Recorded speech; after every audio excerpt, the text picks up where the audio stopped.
Good evening, नमस्कार। मैं हूं आरती राय। गुरुस्थल के इस यूट्यूब चैनल में आप सभी का स्वागत है। कैसे हैं आप लोग? आशा और उम्मीद करती हूं बहुत अच्छे होंगे। चलिए आगे हम अपनी क्लास शुरुआत करते हैं। ठीक है, आज की जो हमारी कक्षा होगी ब्राह्मण ग्रंथ और आरण्यक उपनिषद पर। ठीक, ये देखिए ब्राह्मण ग्रंथ पर होगी,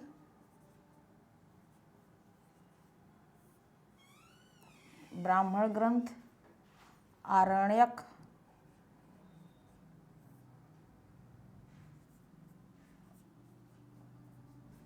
उपनिषद। ठीक, इन तीन पर हमारी चर्चा होगी। ठीक, वेद हम आपको समझा चुके हैं। ठीक, वेद और वेद के अंतर्गत 4 वेद आते हैं, ये हम समझा चुके हैं। और यह किस में आता है? ये किस में आता है? ये चारों, ये वैदिक साहित्य में आता है। वैदिक साहित्य। ठीक, वैदिक काल हम पढ़ रहे हैं। अभी वैदिक काल के बारे में बहुत ज़्यादा हमने कुछ भी नहीं बताया। ठीक, क्योंकि यहीं पर हमें आर्यों के बारे में पढ़ना है, उनकी संस्कृति, उनका धर्म, उनका रहन सहन, खान पान, उनकी अर्थव्यवस्था, उनकी राजनीति किस तरीके से थी, राजनीतिक स्थिति कैसी थी, ये सारी बातें हम पढ़ेंगे। तो वैदिक काल संबंधित जो भी धार्मिक ग्रंथ हैं पहले हम उसको पढ़ें। क्यों? क्योंकि यह स्रोत है वैदिक काल का। ठीक, तो हम यहाँ पर वेद पढ़ चुके हैं। पहले आपको हमने वेद क्या होता है समझाया। वेद के अंतर्गत हमने 4 वेदों को पढ़ा, ऋग्वेद, सामवेद, अथर्ववेद, ऋग्वेद, सामवेद, यजुर्वेद और अथर्ववेद को हमने समझा। उसके बाद आज की जो हमारी चर्चा होगी इस ब्राह्मण ग्रंथ पे होगी, आरण्यक और उपनिषद। ठीक, तो ये हमारा वैदिक साहित्य संबंधित बातें हो जाएंगी। ठीक, ये सब हमारी उत्तर वैदिक काल की जानकारियाँ देते हैं। क्योंकि वैदिक काल 2 भागों में बांट के पढ़ा जाता है, पूर्व वैदिक काल और उत्तर वैदिक काल। और पूर्व वैदिक काल की जानकारी सिर्फ ऋग्वेद से मिलती है। ठीक, और यहाँ से जो भी कुछ है वह उत्तर वैदिक काल की जानकारी। इसके अलावा भी हमारे वैदिक साहित्य आते हैं। ठीक, जो धार्मिक ग्रंथ हैं वो है वेदांग, सूत्र साहित्य और महाकाव्य, धर्मशास्त्र। ठीक, ये क्या आएंगे इसकी आप, क्योंकि यहाँ से यहाँ मैं लिख दे रही हूँ। ठीक, ये क्या आते हैं? वेदांग, वेदांग, महाकाव्य। ठीक, महाकाव्य के बाद क्या आएगा? सूत्र, ये सूत्र काल या सूत्र साहित्य। ठीक, सूत्र। फिर क्या? धर्म शास्त्र। ठीक, ये सारी बातें इस धर्म साथ में धर्म सूत्र, इसमें भी ये 3 भागें बढ़ जाता है। क्या हो जाता है? एक होता है, इतनी बात समझ में आ रही है कि नहीं आ रही है? यह भी धर्मशास्त्र भी 3 भागों में एक स्मृति ग्रंथ हो जाता है। ठीक, इसी में स्मृति ग्रंथ हो जाएगा, टीकाएं हो जाएंगी, धर्मसूत्र हो जाएगा, सूत्र, टीकाएं। टीकाएं मतलब स्मृति ग्रंथ। ये सारी चीज़ें हम यहाँ पर पढ़ेंगे। इसको भी साथ में हम देख लेंगे, पुराण। ठीक, क्यों? क्योंकि यहाँ से भी प्रश्न आप लोगों के इक्का दुक्का प्रश्न पूछे गए हैं कभी न कभी। या इसके अलावा आप यूपी टीजीटी पीएचडी के अलावा भी अगर कोई परीक्षा देंगे तो उसमें इन सब के बारे में पूछा जाता है। ठीक, तो आज ये हमारा 3 खत्म हो जाएगा और ये जो बचता है इसको भी हम 2 दिन में सोचते हैं खत्म कर लें। उसके बाद हम आ जाएंगे वैदिक काल पे। ठीक, वहाँ का समाज, धर्म, राजनीति जो भी कुछ है सब हम पढ़ेंगे। ठीक,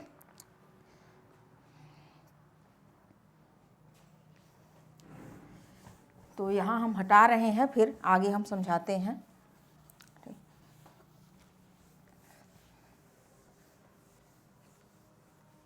या उसे ना पढ़ना हो तो आप लोग बता दीजिएगा। मेरे हिसाब से तो प्रश्न आप अगर किसी भी स्टेट के जो प्रश्न परीक्षाएं होती हैं असिस्टेंट प्रोफेसर की होती ना, जैसे उत्तराखंड हुआ, झारखंड, ये सब चीज़ों के जब होती है, यूपी वालों को भी होती, तो उन सब में भी ये प्रश्न आते हैं यहाँ से।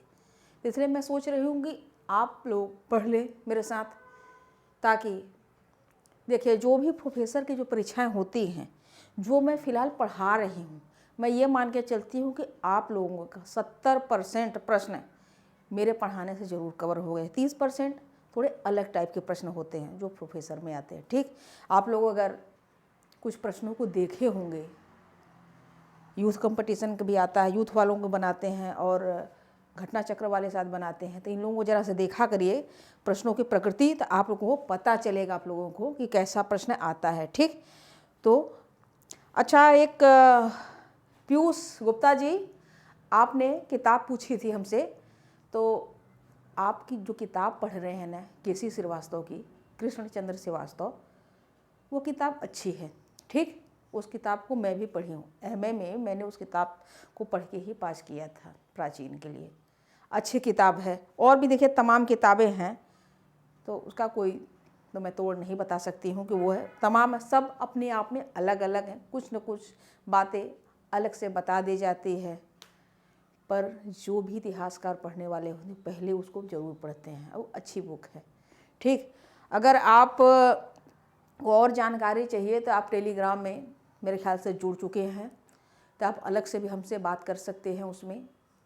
उसमें आप देखिएगा ए राय करके होगा या आरती राही करके कुछ होगा, तो वही मेरा नंबर है, तो आप वहाँ पर बात कर सकते हैं। और विजय यादव जी, उम्मीद करती हूँ कि आपको हमने थोड़ा बहुत समझाया। आपके जो सवाल था शारदा लिपि को लेकर के, वैसे जब भी मुझे सही उत्तर मिल जाएगा जो आप बता रहे हैं, तो वह उत्तर ही मैं सही मानूंगी। ठीक, बाकी और सारे लोग भी पढ़ते हैं, अच्छे अच्छे कमेंट दे रहे हैं, उन सभी को मैं धन्यवाद करती हूँ। लालता सिंह भी पढ़ रहे हैं, ऐसे कई लोग हैं, काफ़ी बच्चे जो हैं, जैसे पीयूष और प्रिंस गुप्ता, विजय यादव, लालता सिंह, ये लोग पढ़ रहे हैं। एक और नाम है पूजा, हाँ पूजा शर्मा। पूजा शर्मा संभवतः मुझे जानती हैं लग रहा है वो, लेकिन मैं आपको पूजा जी नहीं जानती हूँ, क्योंकि वो मुझे थैंक यू दी बोलती हैं, तो इसका मतलब वो मुझे कहीं न कहीं से जानती होंगी। तो आप अपना परिचय ज़रूर बता दीजिएगा टेलीग्राम में, ठीक, कि आप कौन हैं। अच्छा लगता है क्योंकि सारे लोग मैम बोलते हैं, आप अकेली हैं जो दी बोलती हैं। इसका मतलब ये नहीं कि आप सभी लोग हमको दी बना लीजिएगा, ठीक है, कोई बात नहीं, ऐसे दिक्कत नहीं है, दी बोले चाहे मैम बोले, पर वो मुझे लगता है जानती होंगी। चलिए, अब बाकी लोगों का भी हम नाम बाद में ले लेंगे। हम आगे बात करते हैं ब्राह्मण ग्रंथ पर। आप लोग देखिए, इसे पढ़ा करिए, बार बार रिवीजन करिए। जब बार बार करेंगे ना तो आप लोगों के दिमाग में एकदम छप जाएगा वो, चाहे जैसे भी प्रश्न पूछे आप लोग उसे दे देंगे। ठीक, और आप लोग अगर यूपी टीजीटी पीजीटी की परीक्षा देने जा रहे हैं तो इसका मतलब कि इतिहास पढ़े हैं। तो जो भी आपके पास इतिहास की पुस्तक है, जो आपने बीए स्तर में, एमए के स्तर में जो पढ़ी होंगी, उनको पढ़िए, ना कि इधर उधर की पुस्तकों को ले करके पढ़ें, क्योंकि आप उसको पढ़ के पास हुए हैं तो वह बातें आपको जल्दी समझ में आएगा। और जो मैं पढ़ा रही हूँ यहाँ पर, उसे भी आप पढ़ते रहिए। ठीक, ये सब देखिए जो किताबों में से मैं चुन चुन के निकालते हूँ एक एक करके, मैं भी आप लोगों की तरह कहीं पढ़ी हूँ, कुछ चीज़ें वहाँ से मैं लेती हूँ, कुछ बातें मैं किताब से निकालती हूँ, तो वो सब इकट्ठा मेरे पास जब मैं पढ़ती हूँ ना, तो कई सारे बुकें रहती हैं इधर से उधर, सब एक कुछ इसमें करके मैं निकालती हूँ, तब सारी बातें आप लोगों तक मैं पहुँचाती हूँ। ठीक, तो चलिए अब आगे ब्राह्मण ग्रंथ हम यहाँ पे लिखेंगे ब्राह्मण ग्रंथ के बारे में, ठीक।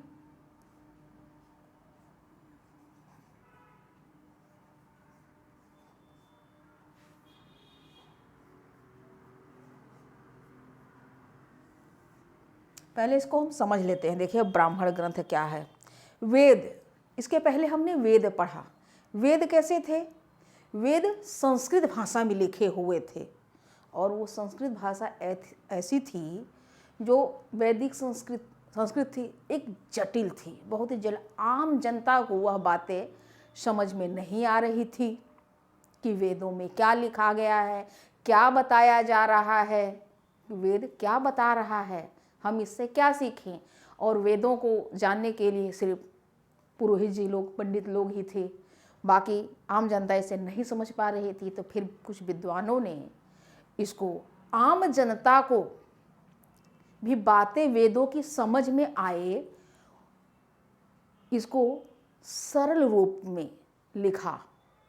कैसे? गद्य शैली में लिखा, ठीक। ताकि आम जनता की समझ विकसित करने के लिए विद्वानों ने इस ब्राह्मण ग्रंथ को लिखा, ठीक। नहीं समझ में आ रहा है? हम यह बता रहे हैं कि जो वेद था वह किस शैली में लिखा था? पद्य शैली में लिखा था, ठीक। और जटिल संस्कृत था उसका जो भाषा, और विद्वानों ने इसको गद्य शैली में लिखा, पद्य से गद्य शैली में लिखा और सरल संस्कृत में लिखा।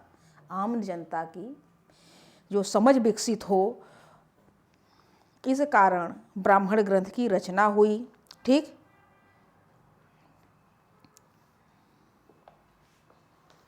और इस ब्राह्मण ग्रंथ से कोई न कोई, ये जो ब्राह्मण ग्रंथ है, ऋग्वेद के भी अलग अलग ब्राह्मण ग्रंथ लिखे गए हैं, ठीक। तो हम यहाँ पर लिख रहे हैं, आप लोग मेरे साथ साथ लिखते रहिए और उसी में हम समझाते रहेंगे, ठीक है ना। चलिए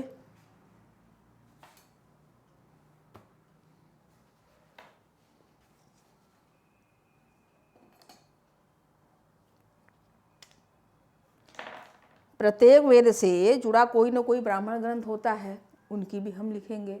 ऋग्वेद का ब्राह्मण ग्रंथ कौन सा होता है? ऐतरेय और कौशिकी। सामवेद का कौन सा ब्राह्मण ग्रंथ होता है? आप लोगों को शायद पता होगा, है पंचविश, षड्विश, वंश, जैमिनी। यजुर्वेद का तैतृय, सतपर ब्राह्मण। और सतपर ब्राह्मण जो होता है ये सबसे बड़ा, प्राचीन भी होता है और ये सबसे महत्वपूर्ण भी होता है, ठीक। तो हम यहाँ पर लिख रहे हैं, आप लोग मेरे साथ साथ लिखते रहिए, ठीक है ना। सबसे पहले तो ये जान लीजिए कि ये ब्राह्मण जो है शब्द है, इसमें एक शब्द है ब्रह्म, ठीक। एक शब्द है ब्रह्म प्लस यण। इस ब्रह्म का अर्थ क्या होता है? इस ब्रह्म का अर्थ होता है यज्ञ, और यण का अर्थ होता है व्याख्या। ब्रह्म का अर्थ हुआ यज्ञ और यण का अर्थ हुआ व्याख्या। अर्थात जो यज्ञ की व्याख्या करे, यज्ञ की व्याख्या करे वही ब्राह्मण है, ठीक। ब्राह्मण ग्रंथों में वेदों को परिशिष्ट माना जाता है, ठीक।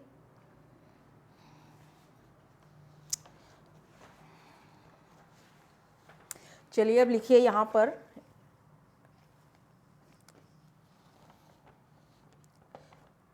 यहीं से लिख लीजिए। इसका यहाँ पे अर्थ लिख दे रहे हैं, ठीक ना। जो यज्ञ की व्याख्या करे, यज्ञ की व्याख्या करे वही ब्राह्मण है,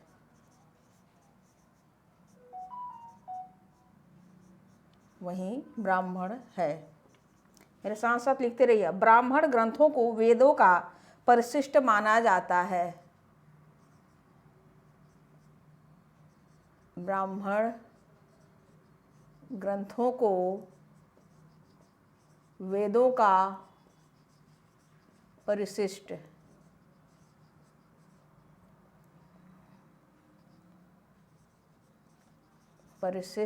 माना जाता है।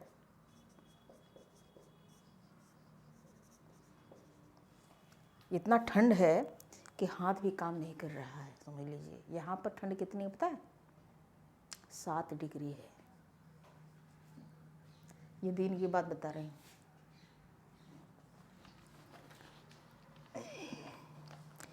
वेद जटिल संस्कृत भाषा, वेद जटिल संस्कृत भाषा पद्य शैली में रचित थे। पद्य शैली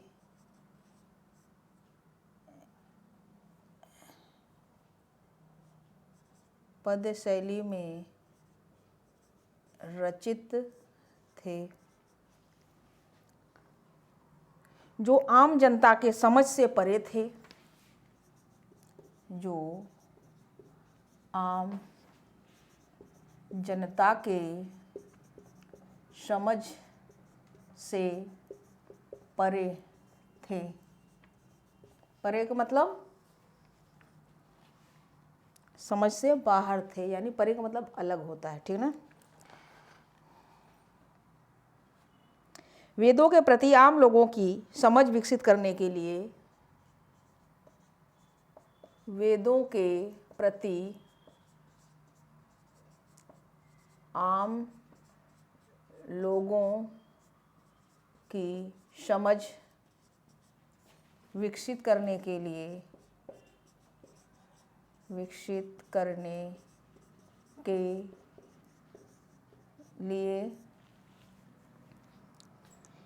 सरल गद्य शैली में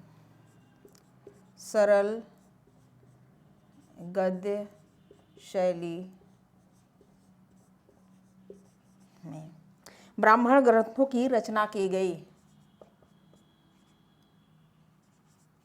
ब्राह्मण ग्रंथों की रचना की गई।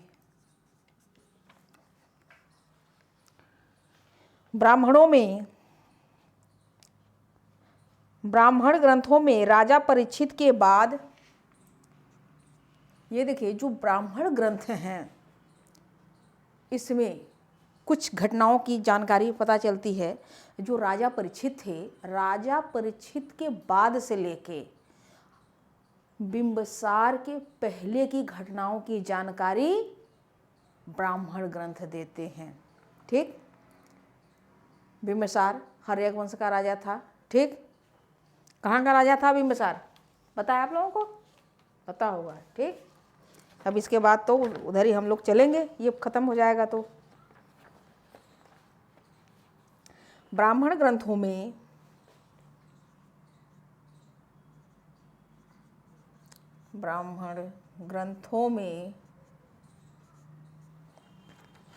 राजा परीक्षित के बाद,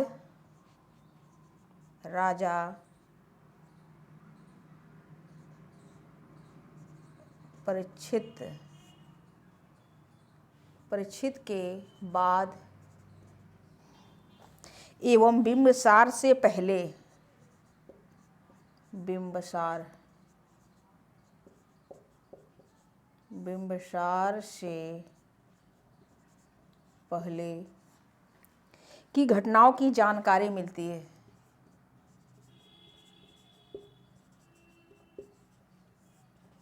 घटनाओं की जानकारी मिलती है।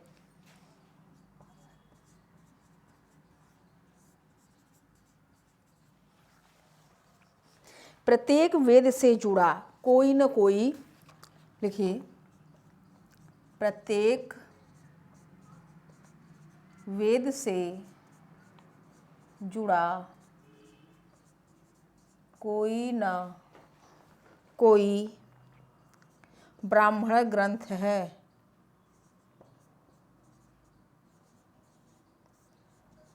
ग्रंथ हैं। अब ये कौन से, एक तरफ आप लिखिए वेद और दूसरे तरफ लिख लीजिए ब्राह्मण। इधर लिखिए वेद, इधर लिखिए ब्राह्मण ग्रंथ। ठीक, ब्राह्मण ग्रंथ। ऋग्वेद,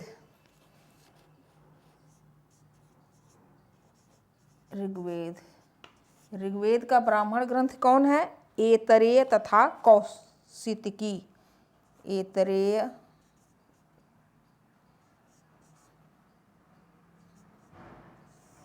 ऐतरेय तथा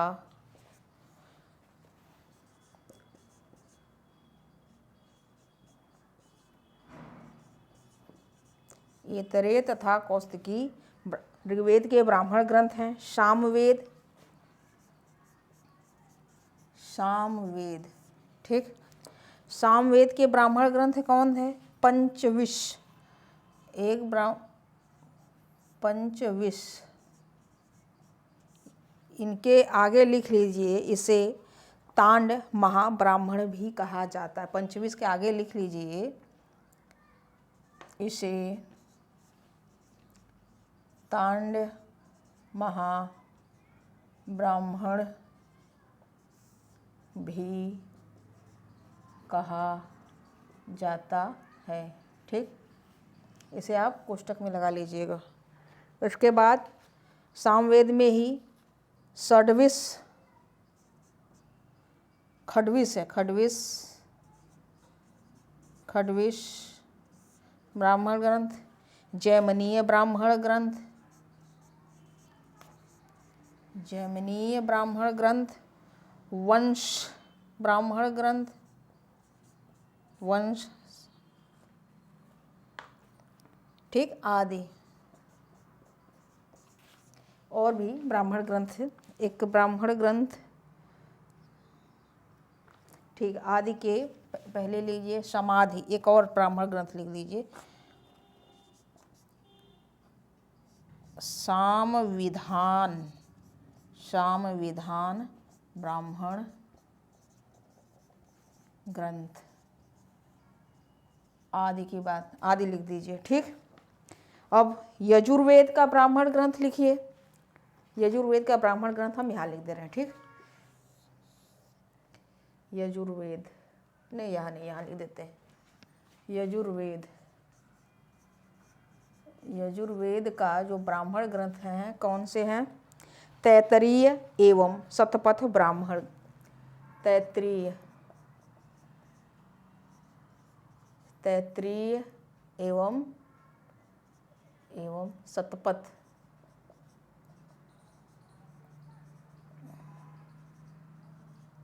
ब्राह्मण ग्रंथ। ठीक, ये शतपथ ब्राह्मण ग्रंथ सबसे बड़ा एवं सर्वाधिक, सबसे बड़ा और महत्वपूर्ण ब्राह्मण है, शतपथ ब्राह्मण ग्रंथ। ठीक, अथर्ववेद का जो ब्राह्मण ग्रंथ है वो क्या है? गोपथ। अथर्व, अथर्ववेद का ब्राह्मण ग्रंथ एक है गोपथ। गोपथ।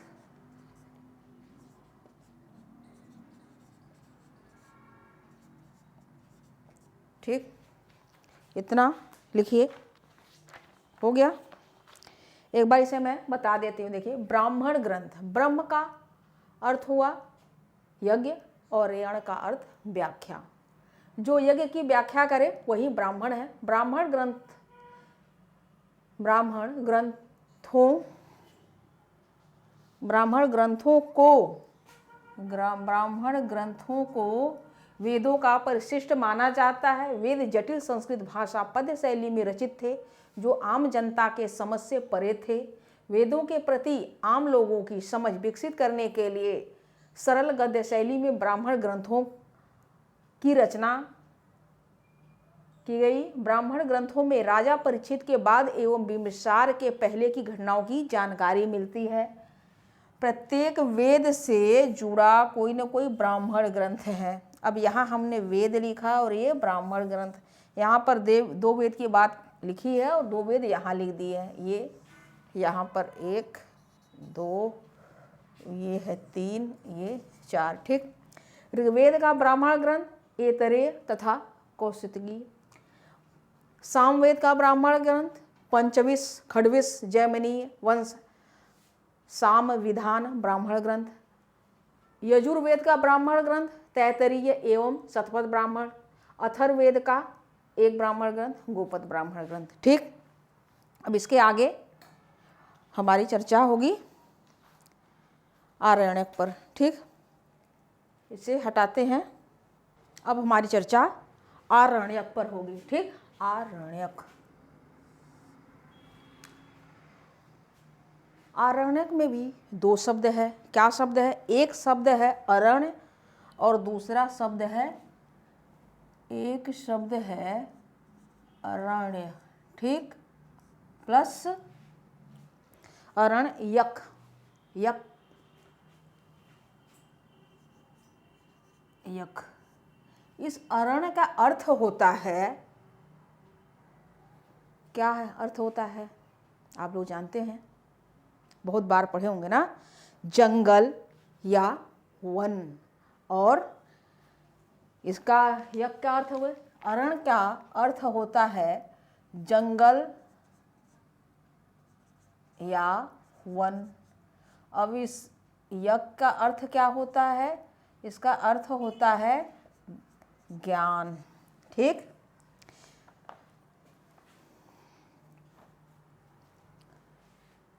अरण्य का अर्थ जंगल या वन होता है और यज्ञ का अर्थ ज्ञान होता है। ठीक, देखिए अभी हम आप लोगों को ब्राह्मण के बारे में बताएं।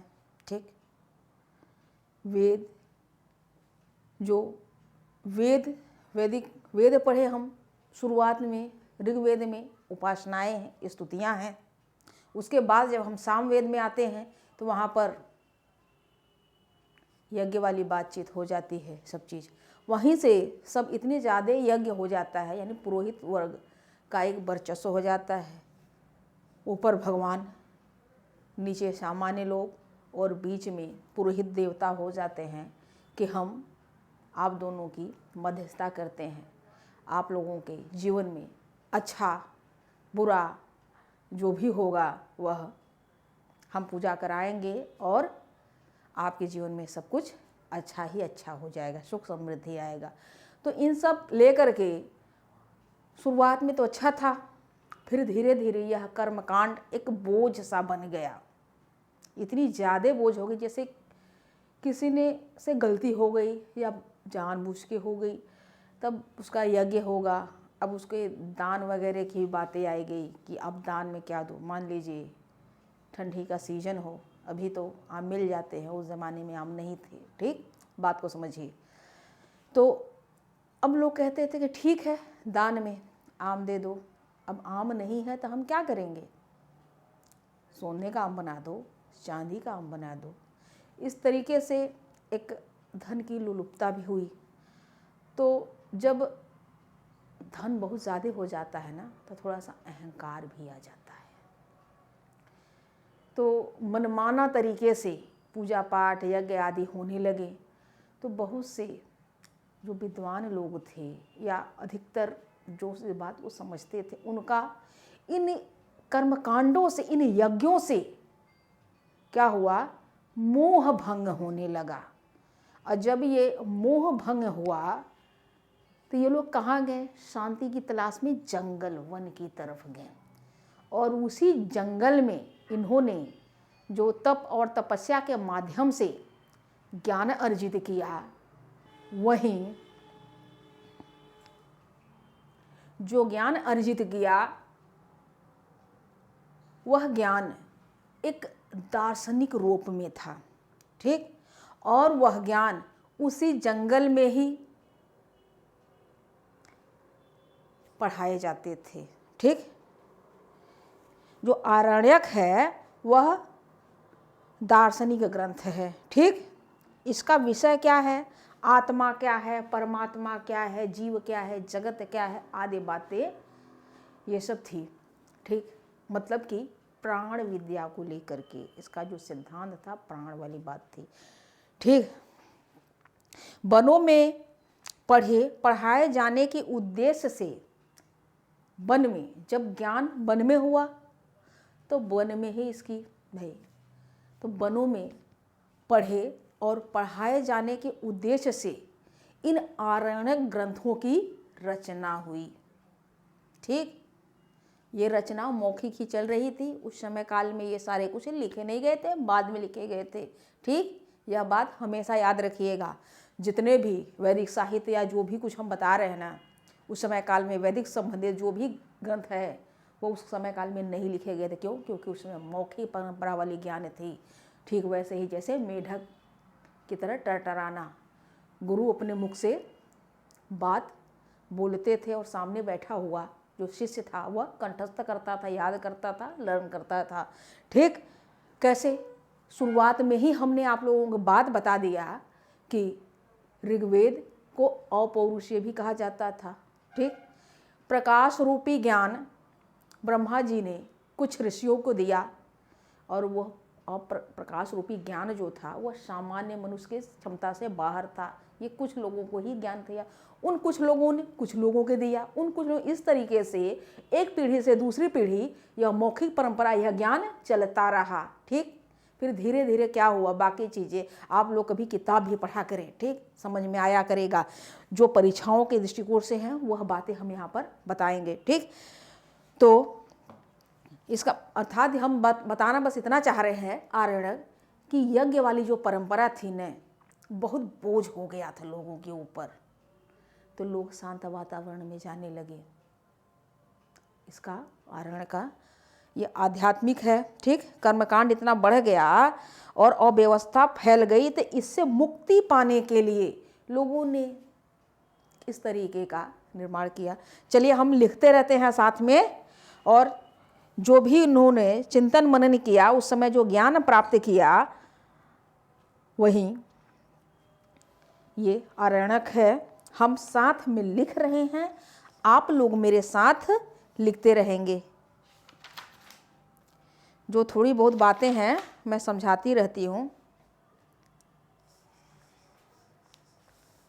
ये जो आरण्यक है यह किसका अंतिम भाग है? ब्राह्मण ग्रंथों का अंतिम भाग है, जिसमें यज्ञ, कर्म कांड आदि आध्यात्मिक व्याख्या की गई है। हम यहाँ लिख रहे हैं, आप लोग मेरे साथ लिखते रहें। ठीक, लिखिए। आरण्यक दार्शनिक ग्रंथ है। आरण्यक दार्शनिक ग्रंथ है।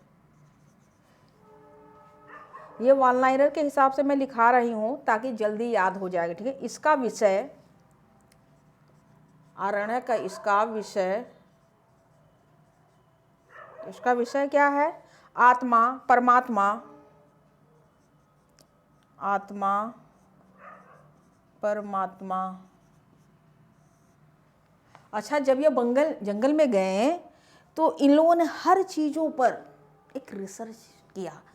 ये पेड़ क्यों है, ये पत्ते हरे हैं तो क्यों हरे हैं, ये आम पीला क्यों हो जाता है ना, आदि ये पीला रंग क्यों है, हरा रंग क्यों है, तमाम प्रकार की बातें इन लोगों ने ज्ञान अर्जित किया। एक बात याद रखें, उस समय काल में लोग यहीं से बैठे बैठे सूर्य के या कहीं भी अंतरिक्ष जहाँ भी चाहे वहाँ चले जाते थे। कंप्यूटर वाली तो बात थी नहीं कि कोई सैटेलाइट से चल रही, तो यहाँ हमारे दिमाग, अपने मन को ही, अपने दिमाग में विवेक को ले जाते थे। तभी तो सूर्य, आपने देखा होगा कुछ मंत्र ऐसे होते हैं जो सूर्य की गणना भी कर देते हैं कितने से इतने किलोमीटर है। जो विज्ञान ने गणना किया है ना, उसमें कुछ किलोमीटर का अंतर होता है और कुछ किलोमीटर का अंतर कोई अंतर नहीं होता है। ठीक, तो आप अपना भी स्व विवेक लगाया करिए, कुछ चीज़ें पढ़ा करिए, सीखा करिए, और एक चीज़ को बार बार ज़रूर याद किया करिए कि मैं कर सकता हूँ, मैं कर सकती हूँ, मैं पास हो सकती हूँ, मैं प्रवक्ता बन सकती हूँ। यह चीज़ें जब बार बार कहेंगे ना तो वो बार बार आपके सामने प्रकट हो जाएगी बाद में। ठीक, आप परीक्षा पास हो जाएंगे। इसका विषय आत्मा परमात्मा, जन्म मृत्यु पुनर्जन्म आदि। आत्मा परमात्मा, जन्म मृत्यु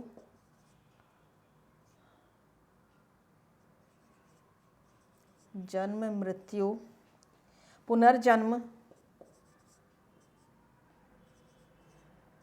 पुनर्जन्म आदि, यानी कि प्राण विद्या है, प्राण विद्या वाली बात है यहाँ पर। ठीक, वन में पढ़े पढ़ाए जाने की जिन ग्रंथों की रचना हुई, आगे लिखे, वन में पढ़े पढ़ाए, वन में पढ़े पढ़ाए जाने के लिए, वन में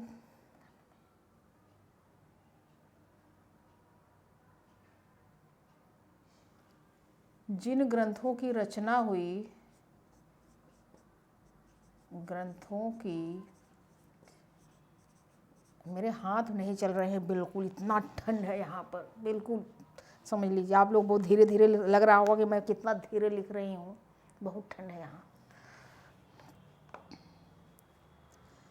रचना हुई,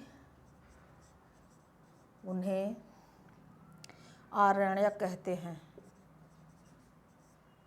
आरण्यक कहते हैं। जंगल के शांत वातावरण में लिखे जाते थे और इनका अध्ययन भी वहीं किया जाता था। इसका मतलब यह हुआ कि जंगल के वातावरण में, जंगल के शांत वातावरण में, आप इसको भी लिख लीजिए, जंगल के शांत वातावरण में लिखे जाते थे और इनका अध्ययन भी वहीं किया जाता था। चलिए हम यहाँ लिख भी देते हैं, ठीक है। जंगल के शांत वातावरण में लिखे जाते थे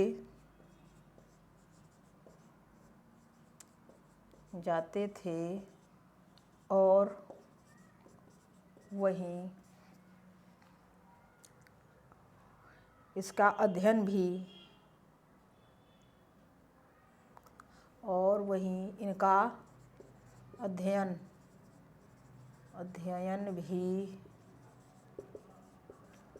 किया जाता था। आरण्यक ज्ञान मार्ग व कर्म मार्ग के बीच सेतु का कार्य करता है।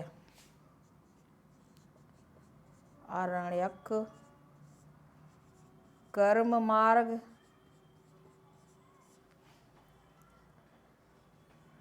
व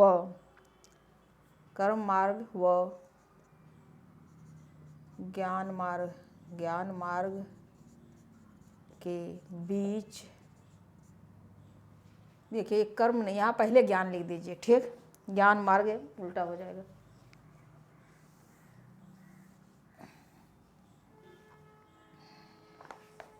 ज्ञान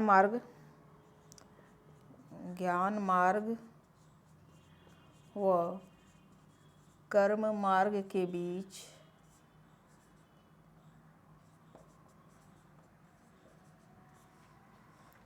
सेतु का कार्य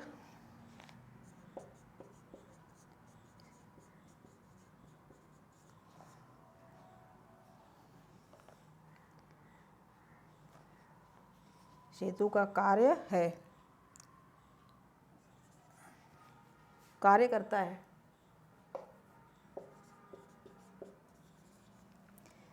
आरण्यक की संख्या 7 है।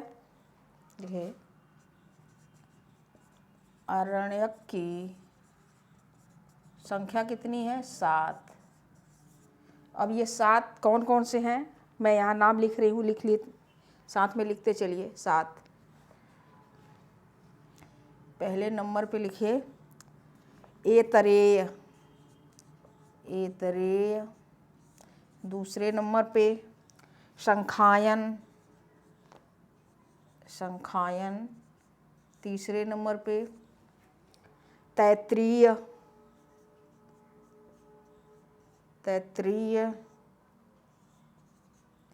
चौथे नंबर पे मैत्रायणीय, मैत्रायणीय, मैत्रायणी, या नहीं, मैत्रायणी। पांचवें नंबर पे मध्यान्ह,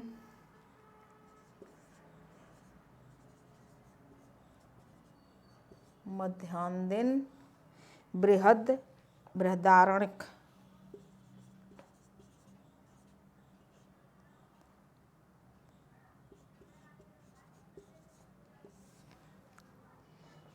छठे नंबर पे तल्वकार, तल्वकार। सातवें नंबर पे है छंदोग्य, छंदोग्य। ठीक। अथर्ववेद को छोड़कर, लिखिए, अथर्ववेद को छोड़कर, अथर्ववेद को छोड़कर अन्य सभी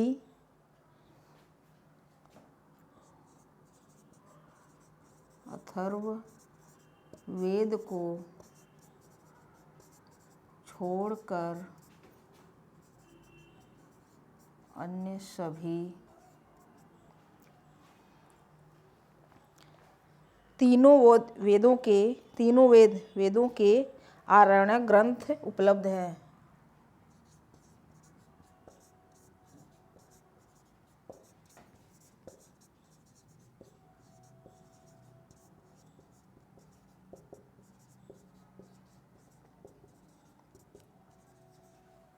अथर्ववेद का कोई भी आरण्यक ग्रंथ नहीं है। ठीक। आरण्यक वस्तुतः ब्राह्मण ग्रंथों के अंतिम भाग हैं। लिखिए, 2 लाइन और इसमें लिख लीजिए। आरण्यक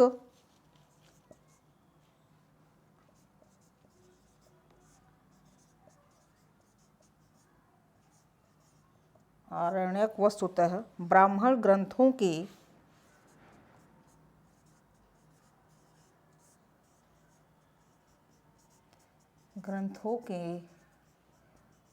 अंतिम भाग हैं, जिनमें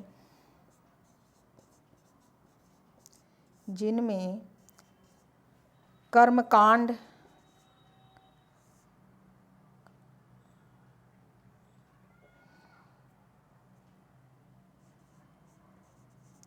कर्मकांड के स्थान पर ज्ञान प्रधान,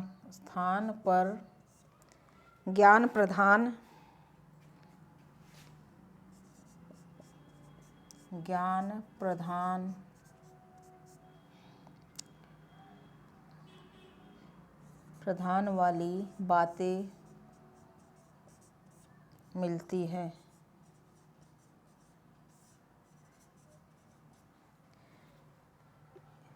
इसमें तप, ज्ञान, चिंतन संबंधी,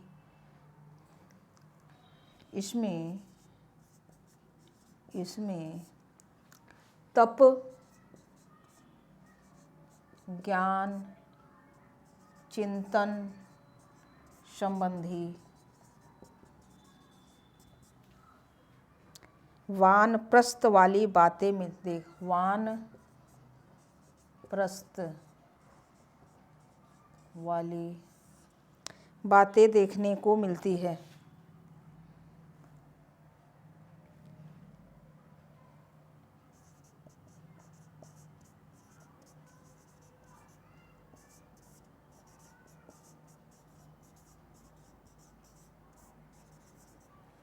चलिए, ये आरण्यक की बात है। ठीक। आरण्यक क्या है? दार्शनिक ग्रंथ है। ठीक। इसका जो विषय है, इसका देखिए, कई बार ऐसा होता है कि मैं कभी कभी कोई शब्द इसमें बोलती तो हूँ लेकिन लिखने में रह जाता है, तो आप लोग इसको अपना मैनेज कर लिया करें। ठीक।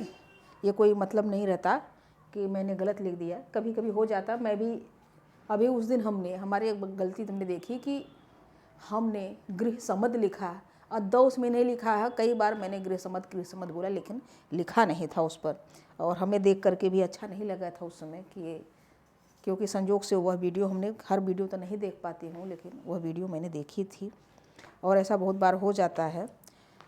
तो अब इसके बाद हम उपनिषद की चर्चा कर रहे हैं। ठीक, इसका विषय आत्मा, परमात्मा, मृत्यु, जन्म, पुनर्जन्म आदि है। वन में पढ़ाए जाने के लिए जिन ग्रंथों की रचना हुई आरण्यक कहते हैं। जंगल के शांत वातावरण में लिखे जाते थे और वहीं इनका अध्ययन भी किया जाता। आरण्यक ज्ञान मार्ग व कर्म मार्ग के बीच सेतु का कार्य करता है। आरण्यक की 7 जो है, क्या है, संख्या 7 है। ठीक, और ये जरूर याद किया करेंगे। ठीक, क्योंकि ऐसा होता है कि ऐसे बहुत से एक जैसे ही पता चले कि वही ऋग्वेद का जो भाग है, वही ब्राह्मण भी है, वही आरण्यक भी, ऐसे इस तरीके से कई सारे, इन्हीं चीज़ों को समझना होता है और ऐसे वाले प्रश्न जरूर आते हैं। ठीक, जैसे ये है आपका, हमने लिखा था यहाँ पर, अभी मैं बता रही हूँ, ऋग्वेद का जो ब्राह्मण ग्रंथ लिखा हमने, ऐतरेय और कौशिकी, यही इसका भाग भी था। ठीक, इस तरीके से कई सारे नाम एक ही जैसे, ऐतरेय देखिए हमने यहाँ पर भी आ गया। ठीक, इस तरीके एक जैसे नाम होते हैं, तो इनको समझना पड़ता है। एक दिन मैं इन तरीकों को जरूर समझाऊंगी आप लोगों को। ठीक, तो आगे हमारी जो चर्चा है अब होगी उपनिषद पर। अब हमारी चर्चा उपनिषद पे होगी। ठीक, उपनिषद का अर्थ क्या है? गुरु के समीप बैठकर ज्ञान प्राप्त करना। इसमें इसको हम थोड़ा तोड़ के बताते हैं। यहाँ उपनिषद है। अब यहाँ पर देखिए, यहाँ देखिए कुछ बातें हमें लगा कि कहीं वो हम ऐसे समझा नहीं रहे हैं, तो कहीं ये जो अभी हमें आरण्यक और ब्राह्मण ग्रंथ समझाया, कहीं आप लोगों को समझ में आया कि नहीं समझा। अचानक मुझे लगा तो मैं पहले इस तरीके से कुछ समझा देती हूँ, फिर लिख दूँगी साथ में। ठीक, मुझे पहले भी कर देना चाहिए, चलिए कोई बात नहीं। देखिए, एक उपनिषद क्या है? एक है उप प्लस नी प्लस शद। इस उप का मतलब क्या हुआ? गुरु के समीप। ठीक, समीप। ठीक, समीप। और किसके समीप है? गुरु के। नी का क्या अर्थ हुआ? शिष्य। और इस शद का क्या अर्थ हो गया? बैठना। ठीक, अर्थात गुरु के समीप बैठकर शिष्य जो ज्ञान प्राप्त करे, वही क्या है? उपनिषद है। ठीक, यह देखिए, यह 3 बात हमने बताई, तीनों के हमने बताया कि गुरु, उप का अर्थ हुआ समीप, किसके? गुरु के। नी का शिष्य और षट का बैठना। गुरु के समीप जो यहाँ पर उपनिषद का अर्थ भी हम यहाँ समझा दें। उपनिषद का अर्थ जो है, गुरु के समीप बैठकर ज्ञान प्राप्त करना। ठीक, और वह कैसा ज्ञान प्राप्त करता था? शिष्य गुरु से आध्यात्मिक या रहस्यात्मक ज्ञान प्राप्त करता था शिष्य गुरु से, गुरु के समीप बैठकर। और इस उपनिषद का विषय क्या है? उपनिषद का जो विषय है, ब्रह्म सिद्धांत या आत्मा एवं ब्रह्म की बात है। ठीक, वही वाली बातें, आत्मा क्या, परमात्मा क्या, इन सब एक दार्शनिक बातें, इन सब चीज़ों की जानकारी है। और उपनिषद की जो शुरुआत होती है, उपनिषद की जो शुरुआत कब होती है? आरण्यक से ही होती है उपनिषद। क्योंकि आरण्यक में भी जो जंगल में पढ़ाए जाने के उद्देश्य से जो रचना हुई, वहीं पर वो रचना हुई और वहीं पे वो पढ़े जाते थे आरण्यक। एक बात। ठीक, तो वहाँ पर क्या थे? वो रहस्यात्मक बातें थी, दार्शनिक बातें थी, ये क्यों है, क्या है, कैसे है, ठीक। तो इसकी शुरुआत तो वहीं हो गई थी, आरण्यक में ही। लेकिन इस उपनिषद का, इस दार्शनिक बात का जो चरमोत्कर्ष हुआ वह कहाँ हुआ? उपनिषद में हुआ। इसकी उपनिषद की शुरुआत जो है, दार्शनिक बातें की शुरुआत आरण्यक में हो गई और इसका चरमोत्कर्ष कहाँ हुआ? उपनिषद में हो गया। और इस एक से एक और नाम से जानते हैं, वेदांत, ठीक। वेदांत, उपनिषद को एक और नाम से जानते हैं, वेदांत। यह क्या है? अंतिम भाग है, ठीक। अब यह उपनिषद गंगा घाटी में हुई थी। इसकी देखिए, मैं एक विशेषता इसलिए मैं इसे लिखना पड़ा हमें, क्योंकि अभी तक जो भी कुछ था लगभग एक ब्राह्मण वर्ग था, ठीक। लेकिन इस उपनिषद की जो रचना हुई, इसमें क्षत्रिय वर्ग का विशेष स्थान है। और इसका जो रचना गंगा घाटी में हुआ था, ब्राह्मण के स्थान पर क्षत्रिय वर्ग का विशेष स्थान रहा इस उपनिषद की रचना में, ठीक। और उपनिषदों की जो संख्या होती है वह होती है 8, ठीक। उपनिषदों की संख्या 108 होती है। उपनिषद से ही भारतीय दर्शन का आरंभ होता है। उपनिषद से ही भारतीय दर्शन का आरंभ होता है। उपनिषदों की संख्या 108 होती है। शंकराचार्य ने सिर्फ 10 उपनिषदों पर अपना भाष्य लिखा है, टीका लिखा है। भाष्य और टीका को क्या कह सकते हैं आप? रिसर्च कह सकते हैं, ठीक। टीका लिखा है और वह टीका सिर्फ 10 पर लिखा है। तो जो 10 है, शंकराचार्य द्वारा जो 10 भाष्य लिखा है, वही प्रामाणिक उपनिषद माना जाता है, ठीक। और उस उपनिषद की जो रचना है वह मुगल काल तक चलती रही, अकबर के काल तक चली। और अकबर के काल में एक अल्लोपनिषद की रचना हुई। आपको पता है कि दारा शिकोह ने भी 52 उपनिषदों का अनुवाद कराया था, है ना। दारा शिकोह कौन था? किसी को पता है? नहीं पता है तो जब मध्यकाल आएंगे तो बताएंगे, ठीक। तो इतना आप लोगों को उम्मीद करती हूँ कुछ समझाने का प्रयास किया। अब हम इसे लिखेंगे, ठीक है ना। अब हम इसे लिखेंगे।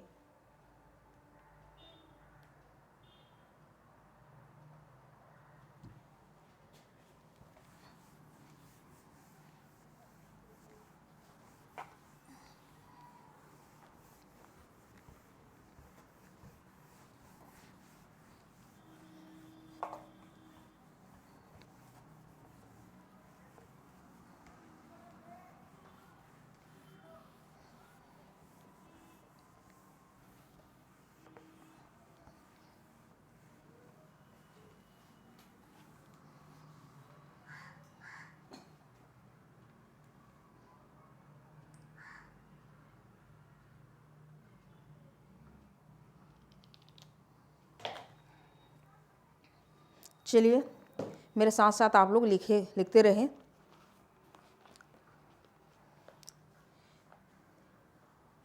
लिखिए, वैदिक साहित्य का, एक मिनट,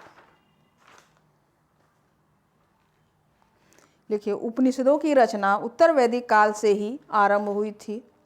चलिए मैं लिख दे रही हूँ, उपनिषदों की रचना, उपनिषद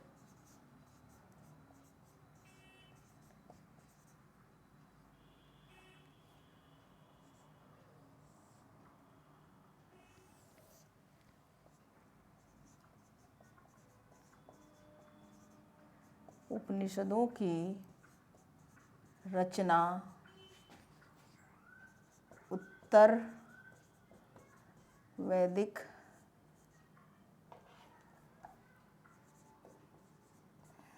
क्यों फ़ोन करने लगते हैं भाई लोग। चलिए बाद में बात करें। उत्तर वैदिक काल से ही आरंभ हुई। और यह कैसे आरंभ हुई थी? मौखिक रूप से हुई थी, ठीक, मौखिक रूप से। उपनिषद लिखिए, यह वैदिक साहित्य का अंतिम, ऐसे लीजिए, वैदिक साहित्य का अंतिम भाग उपनिषद है। उपनिषद है। भारतीय दर्शन की शुरुआत, भारतीय दर्शन की शुरुआत आरण्यक से होती है। आरण्यक से होती है, जबकि उनका चरमोत्कर्ष, जबकि उनका चरमोत्कर्ष उपनिषद को माना जाता है।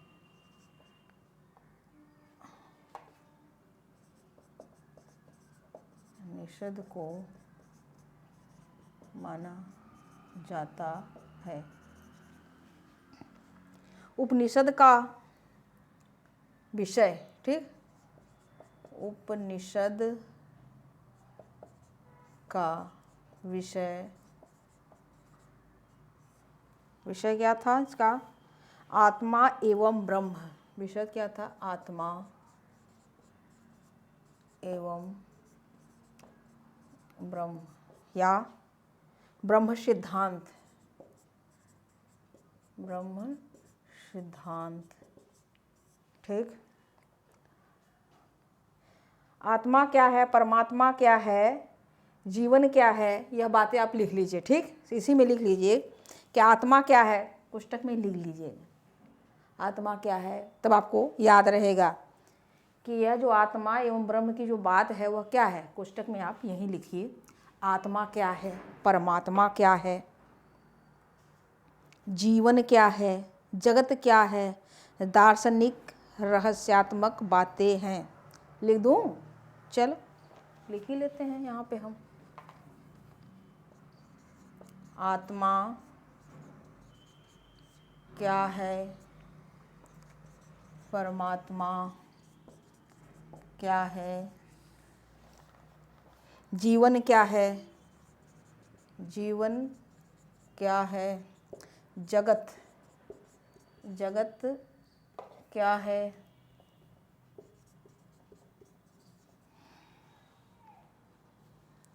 दार्शनिक रहस्यात्मक बातें हैं। दार्शनिक रहस्यात्मक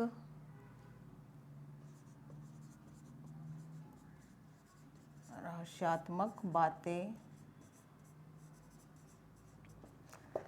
देखिए, मैं लिख के पढ़ा तो रही हूँ, अगर ऐसे आप लोगों को कुछ दिक्कत हो रही हो, समझ में ना आ रहा हो ना, तो ज़रूर बताइएगा। मैं तरीके फिर वही पुराना वाला ही रख लूँगी, ठीक है। उपनिषदों की संख्या, उपनिषदों की रचना, उपनिषदों की रचना कहाँ हुआ था? गंगा घाटी में हुई थी। गंगा घाटी में हुई। इसके निर्माण में ब्राह्मण वर्ग के, इसके निर्माण यानी रचना में या निर्माण में लिख दीजिए, ब्राह्मण वर्ग के स्थान पर क्षत्रिय वर्ग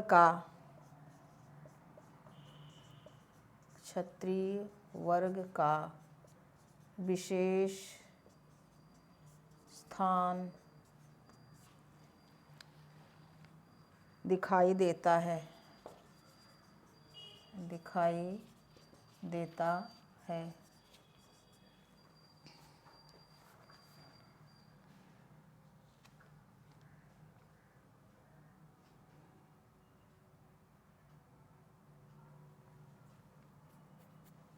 उपनिषदों का शाब्दिक अर्थ गुरु के समीप बैठकर रहस्यात्मक ज्ञान प्राप्त करना है। ये हमने लिखा था कि नहीं लिखा था?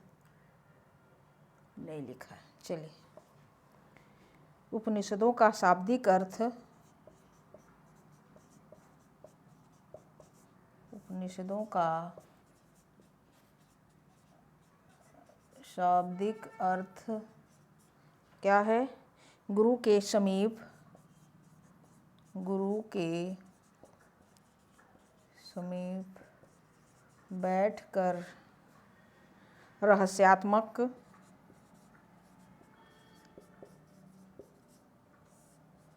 ज्ञान प्राप्त करना है। उपनिषद का मुख्य विषय आत्मा एवं परमात्मा, जीवन जगत से संबंधित दार्शनिक बातें हैं। मुख्य विषय हमने शायद लिख दिया, हाँ लिख दिया यहाँ पर, ठीक, यहाँ पर लिख दिया है। भारतीय दर्शन का आरंभ उपनिषदों से ही माना जाता है। देखिए, भारतीय दर्शन का आरंभ उपनिषदों से ही माना जाता।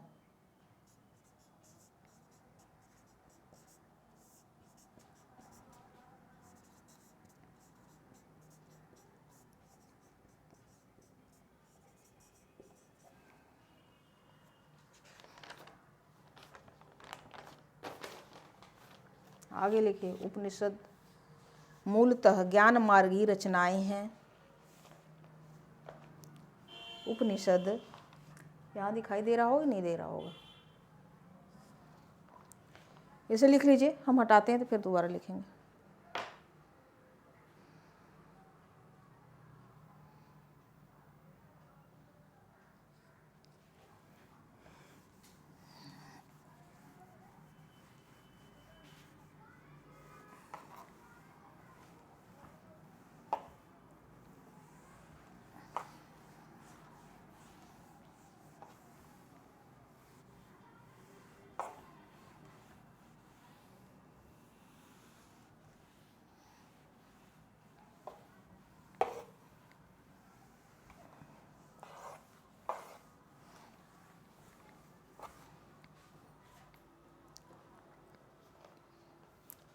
उपनिषद मूलतः ज्ञान मार्गी रचनाएं हैं।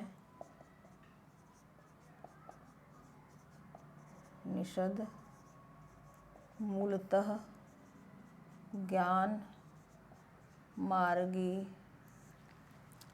रचनाएं हैं,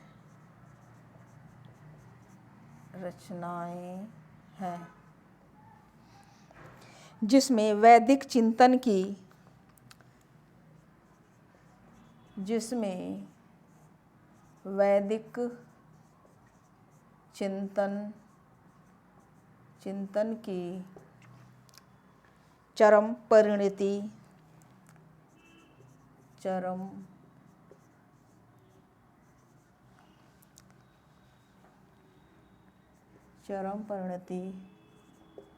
देखने को मिलती है।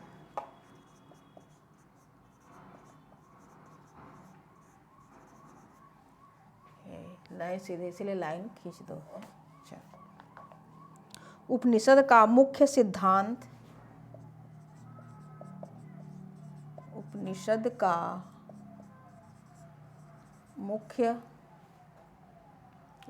का मुख्य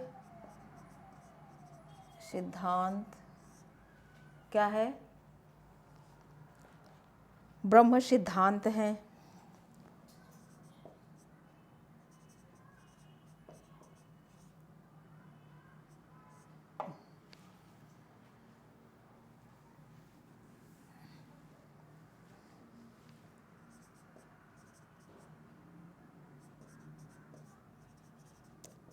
उपनिषद का ब्रह्म सिद्धांत है, जिसकी सबसे अच्छी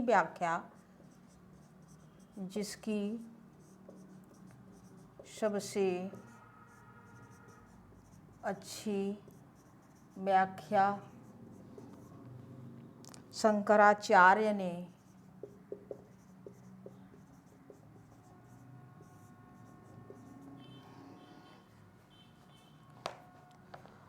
अद्वैत वेदांत दर्शन में किया।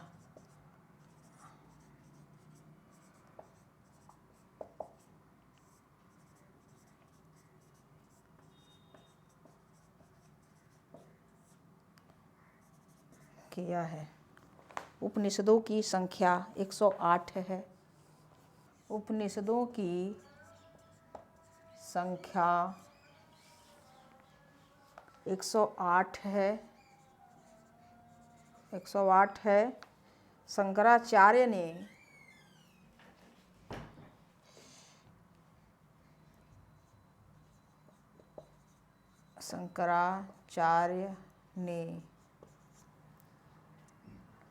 मात्र 10 उपनिषदों पर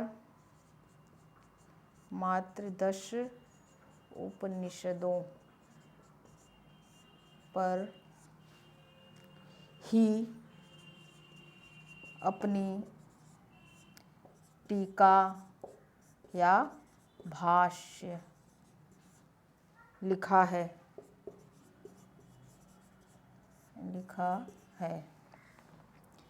और ये 10 कौन कौन से हैं यही साथ में लिख लीजिए। ठीक, मैं बता दे रही हूँ। केन नहीं, रुकिए, ये हम यहीं साथ में ले, ये सबके साथ उपनिषद आप जोड़ लिया करें। ठीक, इस उपनिषद दूसरे नंबर पे, केन उपनिषद तीसरे पर, कठ उपनिषद, कठ चौथा, प्रश्न उपनिषद पांचवा, मुंडक उपनिषद छठे नंबर पे है, मांडुक्य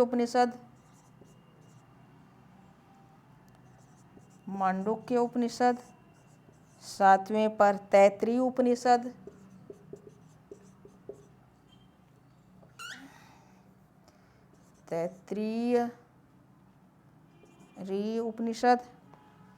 ऐतरेय उपनिषद 7 8,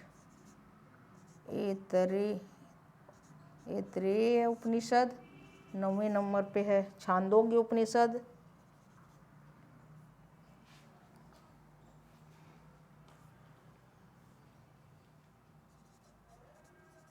छांदोग्य उपनिषद 10वें नंबर पे है, बृहदारण्यक उपनिषद।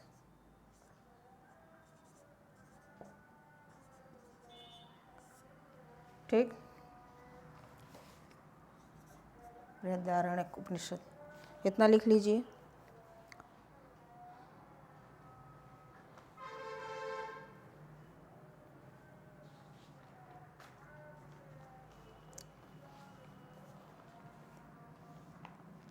लिखे, उपनिषदों को ब्रह्म विद्या, अध्यात्म विद्या भी कहा जाता है। उपनिषदों को ब्रह्म विद्या या अध्यात्म विद्या भी कहा जाता है।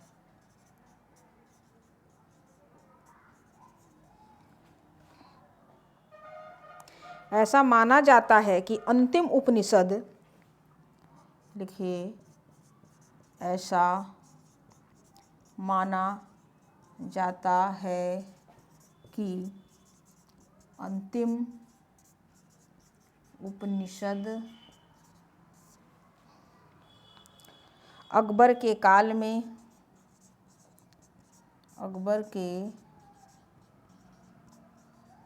में अल्लोपनिषद नाम से लिखा गया। अल्लोपनिषद के नाम से लिखा गया।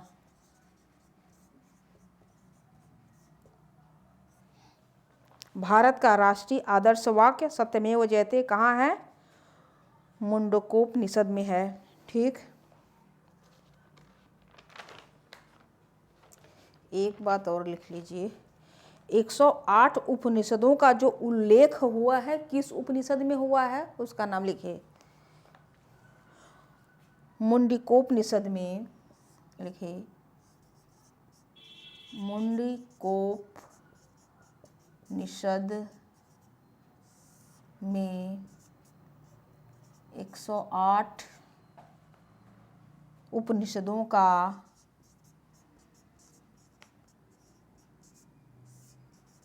उल्लेख हुआ है।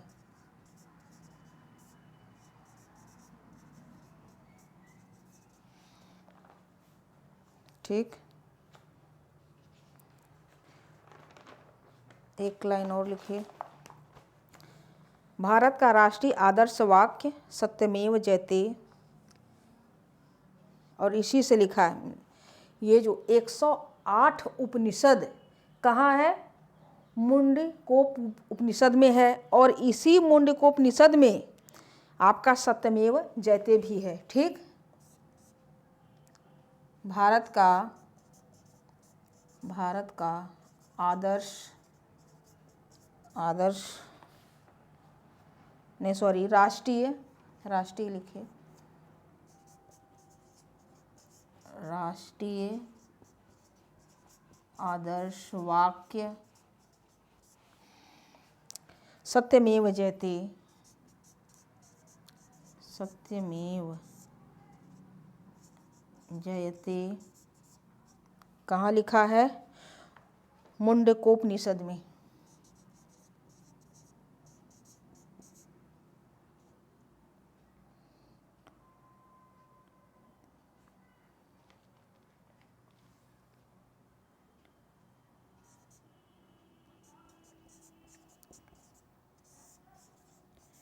मुंडकोपनिषद से लिया गया है।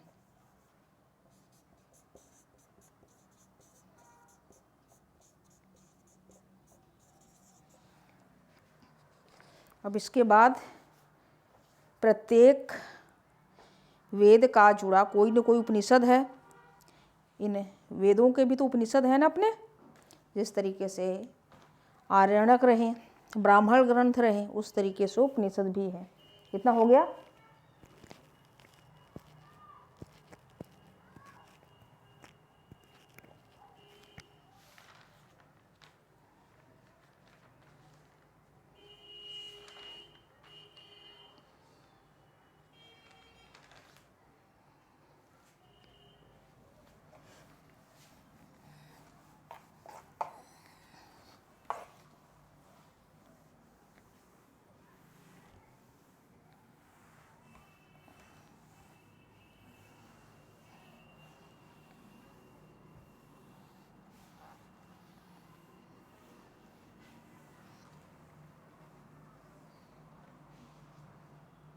लिखिए, प्रत्येक वेद से जुड़ा कोई न कोई उपनिषद है।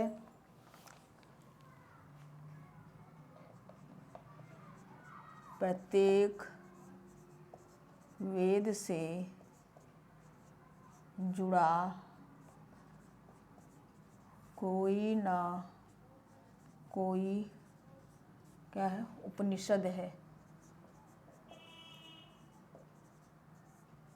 उपनिषद है डैश, एक तरफ वेद लिख दीजिए, वेद, एक तरफ उपनिषद लिख दीजिए। ठीक, वेद और उपनिषद लिख दीजिए। ऋग्वेद,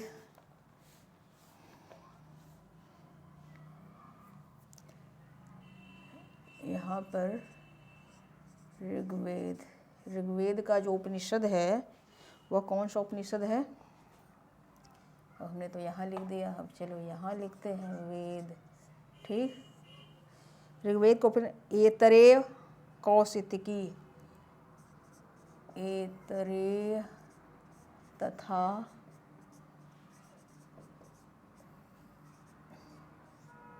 सॉरी कहाँ गया कपड़ा?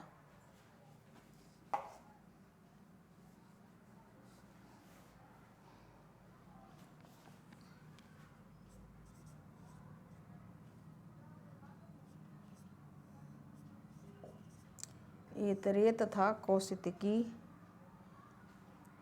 ये सही लिखा है ना?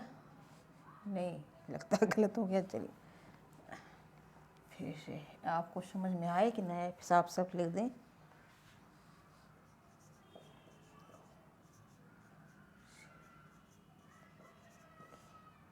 इतरे तथा कौशिकी। सामवेद का क्या है? सामवेद। छंदोग्य उपनिषद। आप लोग उपनिषद लगा लिया करिए, ठीक। छांदोग्य उपनिषद ये क्या है? प्राचीन, सबसे प्राचीन है। यहाँ पर प्राचीन लगा लीजिए। प्राचीनतम, प्राचीनतम यानी सबसे प्राचीन हो गया। केन उपनिषद। केन उपनिषद, ठीक। जैमिनीय उपनिषद, यहाँ पर जैमिनीय उपनिषद लगा लीजिए। यजुर्वेद के, यजुर्वेद के भी उपनिषद हैं। कौन कौन से हैं? मैत्रायणी, मैत्रायणी उपनिषद, श्वेताश्वर उपनिषद, श्वेताश्वर, श्वेताश्वर उपनिषद, ईश उपनिषद, ईश उपनिषद, और कठोपनिषद, कठोपनिषद, बृहदारण्यक उपनिषद,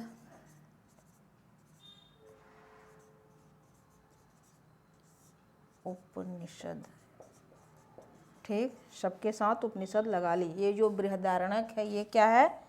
सबसे बड़ा उपनिषद है, सबसे बड़ा उपनिषद है, ठीक। और ये आपका छांदोग्य उपनिषद प्राचीनतम उपनिषद है। लिख लीजिएगा साथ में। अथर्ववेद लिखिए। अथर्ववेद, अथर्ववेद के कौन कौन से उपनिषद हैं? मुंडकोप उपनिषद,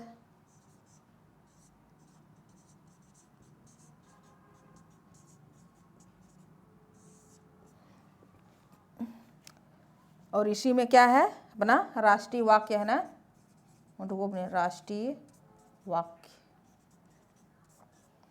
कौन सा? सत्यमेव जयते। मांडूक्य उपनिषद, मांडूक्य उपनिषद, प्रश्न उपनिषद, प्रश्न उपनिषद, ठीक। उपनिषद गद्य एवं पद्य दोनों में लिखा गया है। कौन से हैं? कुछ यहाँ पर मैं लिख दे रही हूँ, कुछ अलग से बातें हैं, ठीक। कुछ अलग सी बातें हैं थोड़ी सी। देखिए पद्य उपनिषद, कुछ उपनिषद हैं जो पद्य में लिखे गए हैं और कुछ उपनिषद गद्य में भी लिखे गए हैं, और कुछ उपनिषद ऐसे हैं जो दोनों में लिखे गए हैं। मैं इसको लिख दे रही हूँ, अगर आपसे पूछ दिया तो आप लोग बता सकते हैं, ठीक। जो पद्य वाले उपनिषद हैं, पद्य में जो लिखे गए उपनिषद, उसका नाम है मुंडक, श्वेताश्वर मुंडक उपनिषद है, श्वेताश्वर उपनिषद है, कठ उपनिषद, ईशोपनिषद, ईशोपनिषद, ये सब क्या है? ये सब क्या है? ये सब पद्य में है, ठीक। पद्य में है, ठीक। मुंडक उपनिषद, श्वेताश्वर उपनिषद, कठोपनिषद, ईशोपनिषद यानी ईश उपनिषद, ये क्या है? पद्य में है। और गद्य में कौन कौन से हैं? जो गद्य में लिखे गए हैं, मांडूक्य,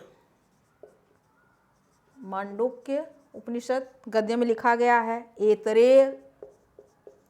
ऐतरेय उपनिषद गद्य में लिखा गया है।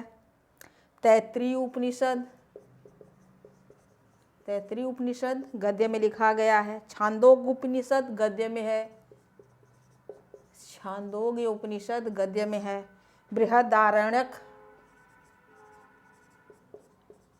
उपनिषद क्या है? गद्य में। और कौशितकी उपनिषद, कौशितकी उपनिषद ये क्या है? गद्य में है। गद्य में है, ठीक। और जो गद्य पद्य दोनों में है, जो गद्य एवं पद्य दोनों में है, दोनों में है। अब ये कौन कौन से हैं देखते हैं।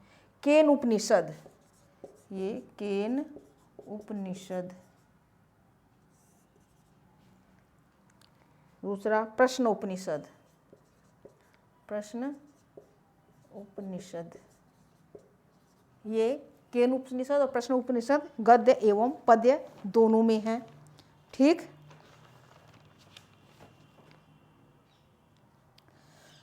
मुगल काल में एक अलग से प्रश्न और है कि मुगल काल में दारा शिकोह ने 52 उपनिषदों का फारसी भाषा में अनुवाद कराया था।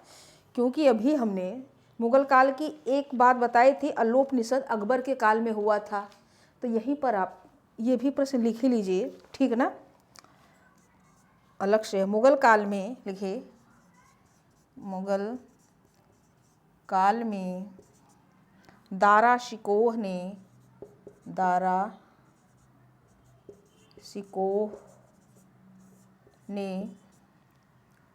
52 उपनिषदों का फारसी भाषा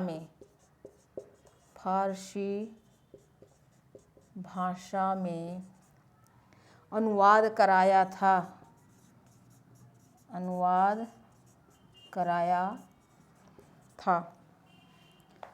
दारा ने खुद सिर्रे अकबर या सिर्रे असरार नाम से उपनिषद का अनुवाद किया था, ठीक। यहीं पर एक लिख लीजिए, दारा ने खुद, दारा यानी दारा शिकोह ने, दारा ने खुद, दारा मुगल काल में दारा शिकोह ने तो 52 उपनिषदों का अनुवाद कराया था, लेकिन इसने खुद भी उपनिषद का अनुवाद कराया, खुद किया। तो कौन सा था? दारा ने खुद सिर्रे अकबर या सिर्रे असरार नाम से उपनिषद की अनुवाद की, या नहीं, ऐसे अकबर या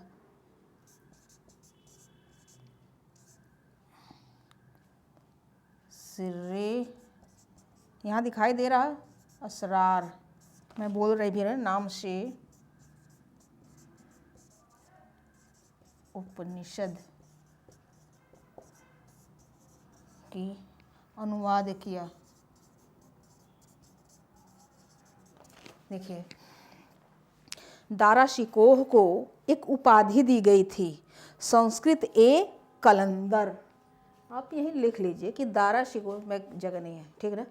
यहाँ पर दारा शिकोह जो था उसको दारा को संस्कृत ए कलंदर की उपाधि दी गई थी। किस लिए? क्योंकि उसने ये काम करवाया। फिर से सुन लीजिए, अभी यहाँ पर प्रत्येक उपनिषद से जुड़ा कोई न कोई, प्रत्येक वेद से जुड़ा कोई न कोई उपनिषद है। यहाँ पर हमने ऋग्वेद की बात की, ऋग्वेद के लिए जो लिखा ऐतरेय तथा कौशिकी, सामवेद के लिए छांदोग्य, यह सबसे प्राचीन है, केन उपनिषद, जैमिनी उपनिषद, यजुर्वेद के लिए मैत्रायणी, श्वेताश्वर, ईश, कठ, बृहदारण्यक उपनिषद, और बृहदारण्यक सबसे बड़ा उपनिषद है। अथर्ववेद में मुंडोपनिषद, इसमें राष्ट्रीय वाक्य है, और इसी में आपका 108 उपनिषदों का व्याख्या भी है, बताया गया, ठीक। मांडूक्य, प्रश्न उपनिषद।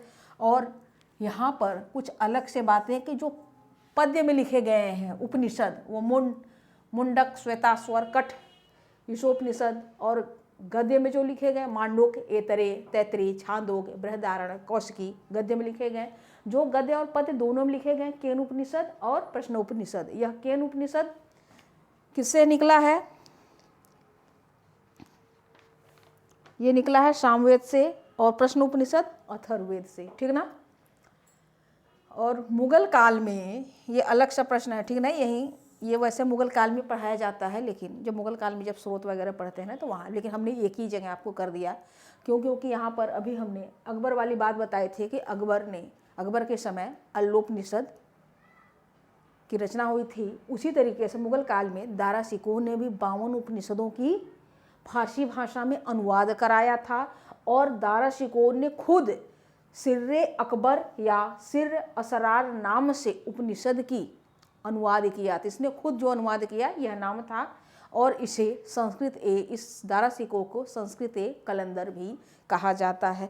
तो चलिए, आज की क्लास काफ़ी लंबी हो गई होगी, हमें लगता है कि 1.5 घंटे तो हो गए, 1.5 घंटे से ऊपर ही हो गए होंगे, ठीक। पर एक जगह है आपको सारी चीज़ें मिल गई हैं, उम्मीद करती हूँ कि आप इसे खींच लीजिएगा, ठीक। तो चलिए, पढ़ते रहिए, खुश रहिए, जो कुछ हो तो बताइएगा।